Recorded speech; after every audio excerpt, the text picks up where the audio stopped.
Ladies and gentlemen, the President of the United States. As President John F. Kennedy prepared to roll out the nation's space program, he hitched his star to the Lone Star State as a symbol of progress. This city of Houston, this state of Texas, this country of the United States was not built by those who waited, but by those who move forward. And so will space. President Kennedy sealed the deal, making Houston the center of manned spaceflight for NASA, as Texas had already begun to emerge as a high-tech hub. Columbia, Houston. In the years that followed, we would hear the word Houston sprinkled throughout any conversation between astronauts and mission control.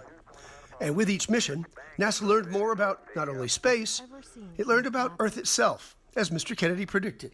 The growth of our science and education will be enriched by new knowledge of our universe and environment, by new techniques of learning and mapping and observation, by new tools and computers for industry, medicine, and the home as well as the school.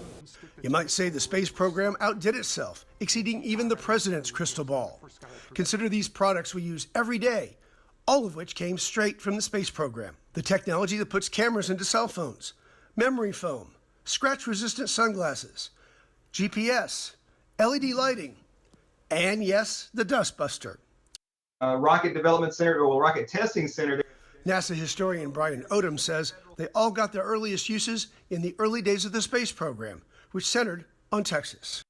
Going to the moon was an incredibly important thing, right? Because you're looking at how do we as a human species, right? How do we move ourselves off of Earth and out into other places? And that's what we're doing from the Mercury program, Gemini, and Apollo up to about Apollo 14. But Apollo 15 is a little different. You really are diving into the geology of the moon. You're really beginning with a lunar roving vehicle. You can really expand your science out, really do some research, right? So you got Apollo 15, 16, and 17. After 17, you do come back in and you say, okay, where do we go from here? The obvious choice at the time? Mars. But with the Vietnam War still going and some troubling economic trends at home, President Richard Nixon decides the needs at home are greater than the needs of outer space. NASA stays closer to home. Skylab, you're launching America's first station into space, sending 3 crews to do incredibly important research, learning about low Earth orbit. And the space shuttle will go on, launch in April of 1981, and will, have this incredibly important suite of missions where we learn about low Earth orbit, we learn about access to low Earth orbit, building a space station, launching the Hubble Space Telescope, Chandra X-ray Observatory, and then servicing those missions. And all run from the Johnson Space Center in Houston. Texas has a foothold in the door. What was once the furthest outpost on the old frontier of the West, Houston will be the furthest outpost on the new frontier of science and space. But can it maintain that foothold in the face of a private enterprise free-for-all over space?